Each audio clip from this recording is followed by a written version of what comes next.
Salut à toutes et à tous et bienvenue dans cette nouvelle vidéo. On est mercredi 18 h, n'oubliez pas de mettre un gros pouce bleu sur cette vidéo et un bon commentaire. Et si vous n'êtes toujours pas abonné, n'oubliez pas de le faire en activant la cloche pour manquer aucune des prochaines vidéos. Je vous laisse avec les astuces Flutter, let's go!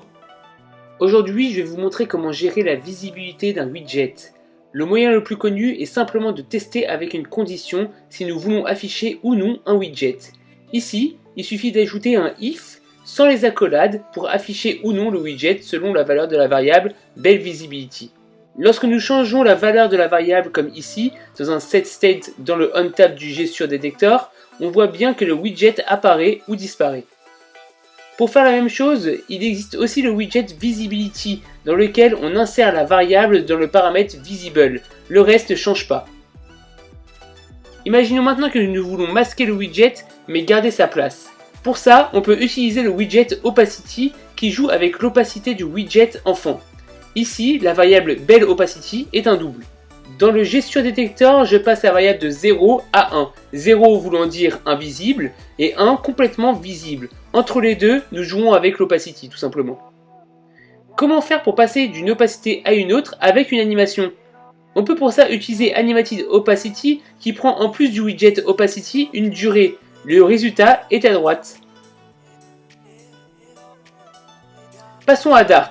Nous allons parler du mot-clé YED. YED permet de renvoyer des résultats au cours d'une fonction sans attendre la fin de celle-ci. C'est pratique pour renvoyer plusieurs résultats.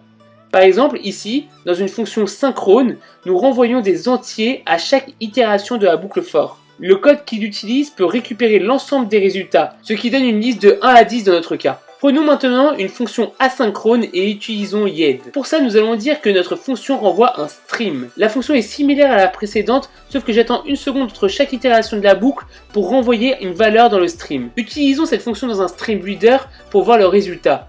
On constate dans le code que nous n'avons pas une liste d'entiers, mais seulement un entier. Étant asynchrone, on récupère les résultats au fur et à mesure. Ce n'est pas stocké dans un iterable avant d'être renvoyé comme la solution précédente qui était synchrone. Du coup, si nous regardons le résultat sur un smartphone par exemple, nous avons un compteur allant de 1 à 10. C'est plutôt cool. Et voilà, j'espère que ça vous a plu. Moi, je vous retrouve demain à 18 h. Ciao, ciao!